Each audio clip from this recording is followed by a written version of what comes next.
So, this is a response video because my comments keep getting so much flack on Robert's videos. I get tired of typing, honestly.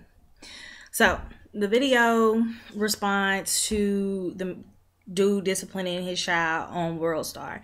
And the thing I said was the only two things I disagree with, similar to Robert, is one, I don't think he should have taped it. That was a bit much.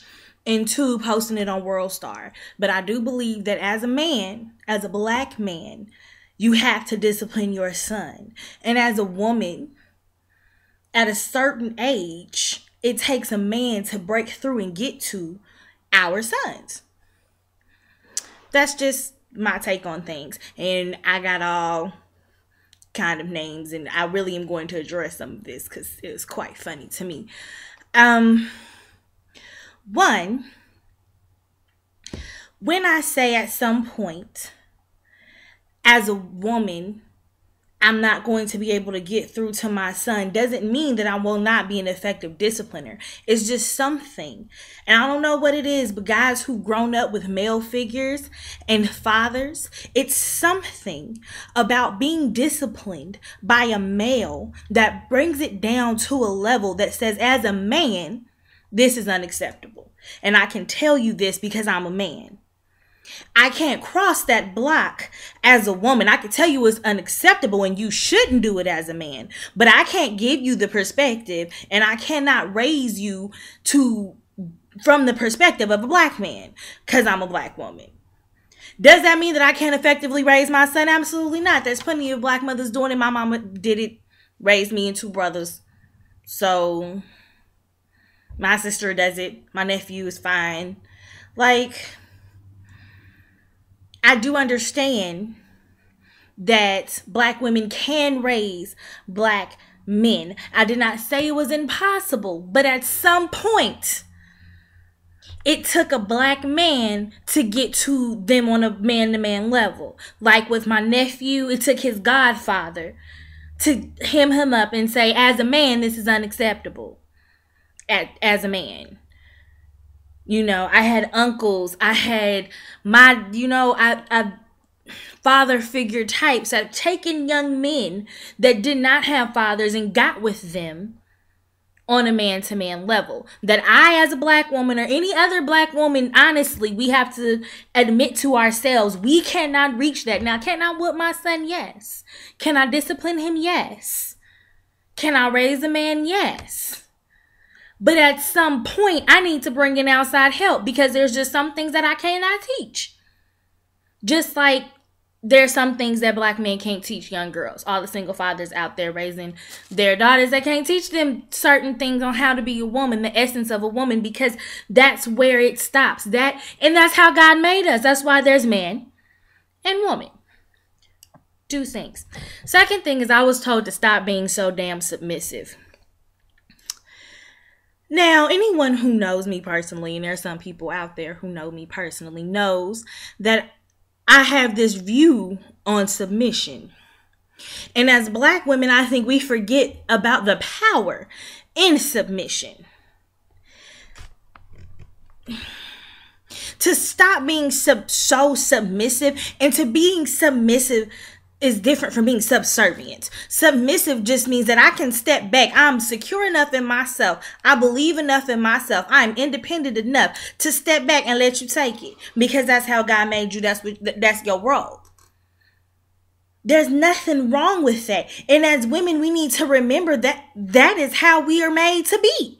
We are not made to be as strong as men physically, emotionally.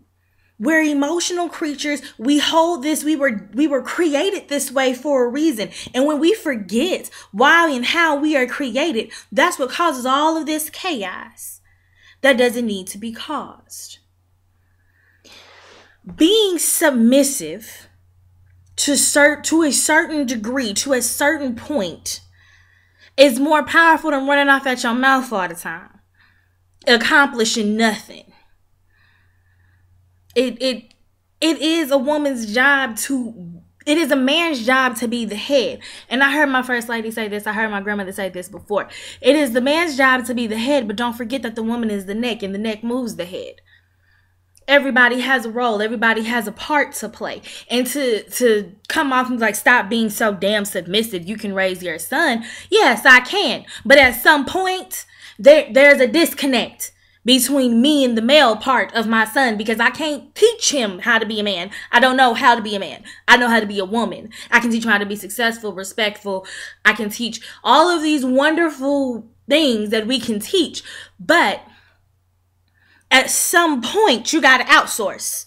If you don't have your husband there, you got to outsource. And if I end up having a son outside of marriage and I don't have a husband, or whatever situation may be, I will outsource. I have brothers, I have uncles, I have frat brothers, I have best friends, I have who I will have to call up and be like, hey, this little nigga over here is running a little wild. I need you to come reel him in, because I've tried. But there's at some point, some level where there's a disconnect, and I need you to come bring that in. And let him know that, one, I'm not playing. I'm going to let him know that I'm not playing. But I need somebody to let him know that this is not what men do. And I can say that with my mouth. But honestly, kids are smart. Human beings are smart. If you have a woman telling you, oh, this isn't what a man does. This is how things happen when you're a man. In the child's mind and think, how do you know?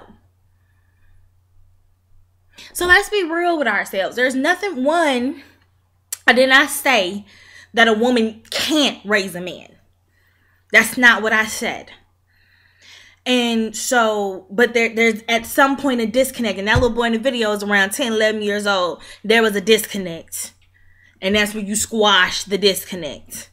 Because at a certain point in the young boy's life, he's growing up to be a man. And it's happening earlier and earlier these days. And correct me if I'm wrong. Robert, you come comment, video response, correct me if I'm wrong. I'm up for that. Second, there's power in submission. Don't forget your place. Now, just because you're submissive, don't be submissive to everybody.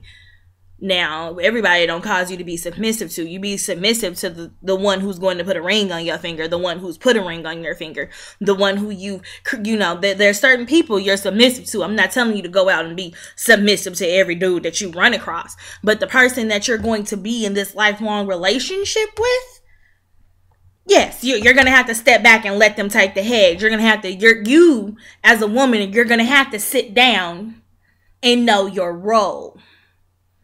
Nothing wrong with that. There's so much power in that.